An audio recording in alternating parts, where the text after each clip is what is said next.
We're talking today about our project Art at the Start, which is a collaboration between psychology at Dundee University and the Dundee Contemporary Arts Centre. We're interested in the benefits of parents and infants doing early shared art making together. So there are three of us from the project here today. Sarah's Head of Learning at DCA. She's going to talk a bit more about the perspective of the gallery. Josephine's a developmental psychologist. She's going to think about developmental benefits for infants and about ways to evidence what we're doing. And I'm an art therapist. So we're running a few different levels of parent-infant art activity at the DCA, including public messy sessions where we look at artworks in the gallery and then we do some art making and some sensory play in response. And then over COVID, we've been doing boxes sent out to families with art ideas and materials at home. My main focus though is on looking at the benefits to attachment relationships from group art therapy sessions for vulnerable parent-infant dyads. So we're comparing normal supports with a 12-week block of group art therapy sessions. The dyads are referred by the health visitors or by the family nurse team or by local charities, and there's usually about 6 to 8 parent-infant dyads in a group. We support them to make art together and we encourage parents to follow their infant's lead. The art process is central in helping to improve the relationships, so I'd like to start today by showing a quick video of some art making from one of our public sessions, and then I'll talk a bit more about how art making can help in early relationships.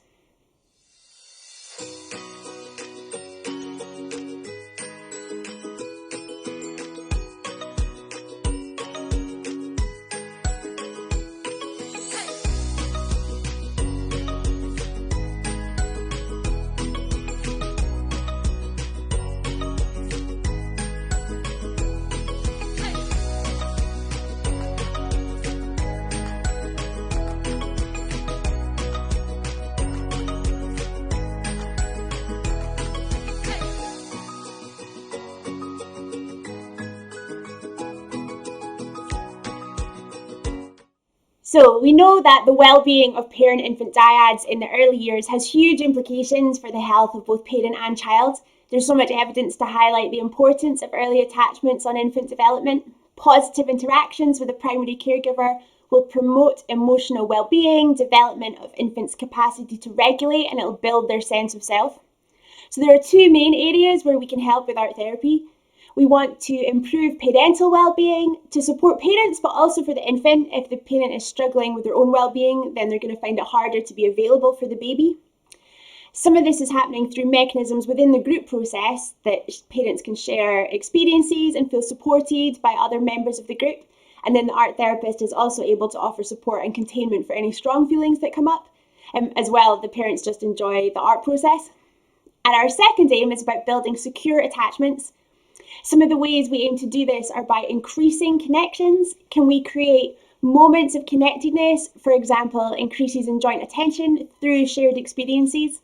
And secondly, by increasing responsiveness, can the process help the parents find new ways to respond to their infants and increase attunement? Some of our approaches come from a parent-infant psychotherapy method.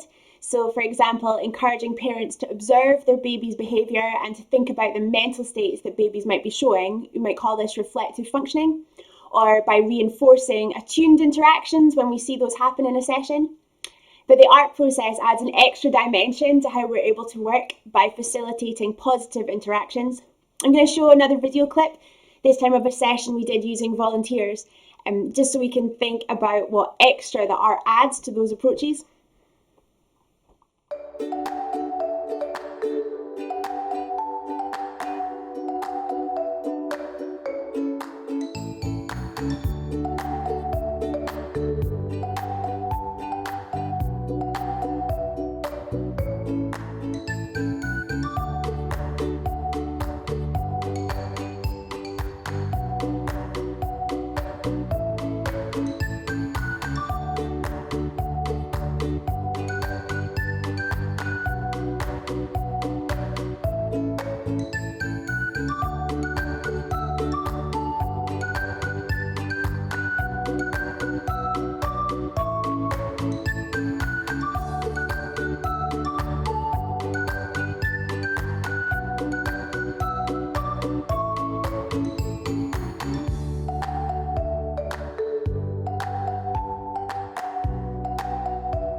So thinking about what the art making can offer. With art making, both the parent and the baby are having a new sensory experience, and it's one with a built-in need for some physical contact. You need to support the baby physically to use the materials, give them a bath afterwards and things. So that's built into the activity. I like the picture on the slide that's up because you can see how a full body sensory experience it is for the baby. Those rainbow shapes are the sweep of each arm of a baby lying on their tummy. The fact that it's a new experience means that there are going to be loads of feelings and cues from the baby, so we can encourage parents to interpret these communications from their babies as meaningful and to respond in appropriate ways. Sometimes this can be through the materials themselves. For example, if a wee one is enjoying a particular feeling, like the sweeping back and forth in the paint, we can bring this to a parent's attention and suggest ways that they can join in and extend this play, perhaps by offering bigger paper so they can be more physical. Or if a wee one has reacted negatively to the wet feeling of the paint, we could encourage the parent to recognise this and maybe show them something different to try that feels drier, like chalk, if the baby seemed overwhelmed. Or maybe if their wee one was just unsure at first, we can suggest that if the parent tries it themselves to start with, then the baby will want to engage. So what we're modelling is a responsiveness through the materials and through the process. And as the art therapist, we can also think about the materials that will support specific behaviours. For example, we might bring in bubble painting to encourage eye contact, or we might cover the floor with paper to encourage parents to let babies explore further. Art making is usually engaging to both the adult and the baby, so it can be a way of drawing them into playful interactions. We've found that families who were thought of as hard to reach, the offer of art making has been able to break down some of that resistance. Some parents have said that they wouldn't have gone to a different kind of therapy service with fears around being forced to share problems or being judged and an idea of what group therapy looks like.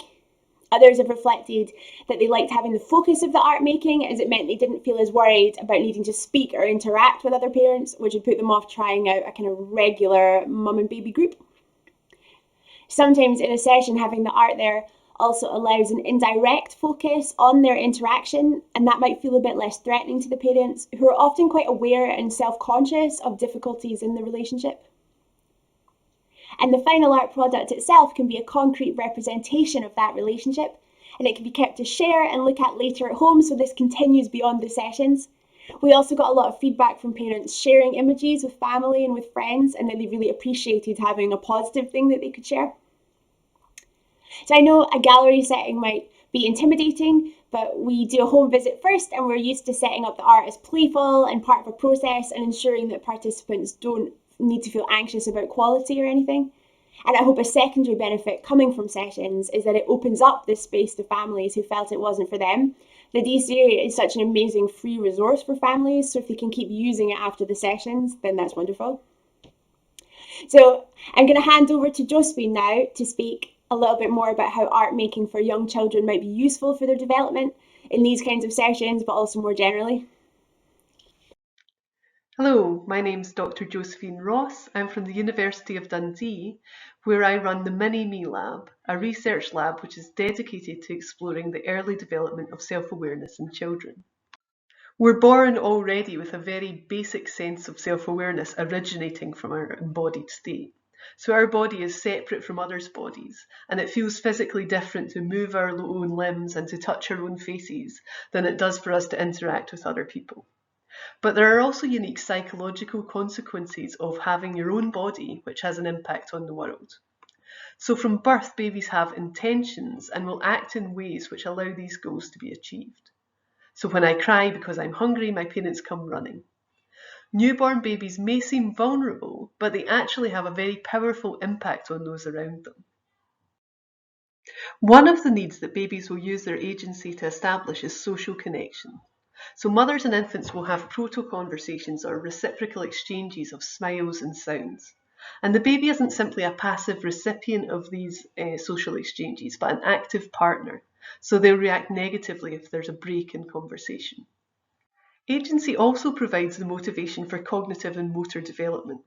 So babies are driven to have an impact on the world, and they use their bodies to explore the affordances of objects, developing hand-eye coordination and motor strength, but also a sense of self-efficacy. Again, babies aren't passive agents in this context. If they learn that the rattle makes a noise when they shake it, they will later react negatively if the rattle stops making this sound. And actually, they'll also respond more positively to their own production of the rattle sound than the sound activated by others. They enjoy the power of their own agency. The way in which babies experience their agency has important psychological consequences. So one evolutionarily important function of agentive experience is to develop a positive or secure attachment relationships. So when others regulate my needs, I learn to trust them. And when others respond to my agency in the proto-conversations and reciprocal exchanges, I have fun. I learn that other people are a positive stimulus to be sought out. Another function of agency is to establish the nature and boundaries of self. So these role-playing interactions allow the infant to appreciate not only the physical boundaries of self, but the psychological boundaries of self. They also learn that when their intentions are facilitated or their actions are celebrated or simply returned with positive emotion from their parent, then their agentive overtures are received positively. In other words, they are received positively. And these dual functions are why John Bowlby talks about attachment in terms of building working models of self and other. And the consequences of these working models is well documented.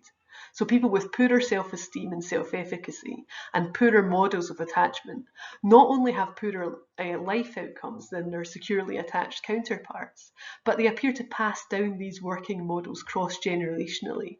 And if we are to break that cycle, then we have to model positive ways for parents to support their baby's experience of agency.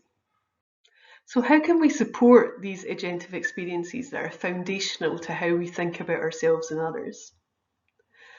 The ways in which we support agency follow quite naturally from the functions of agency.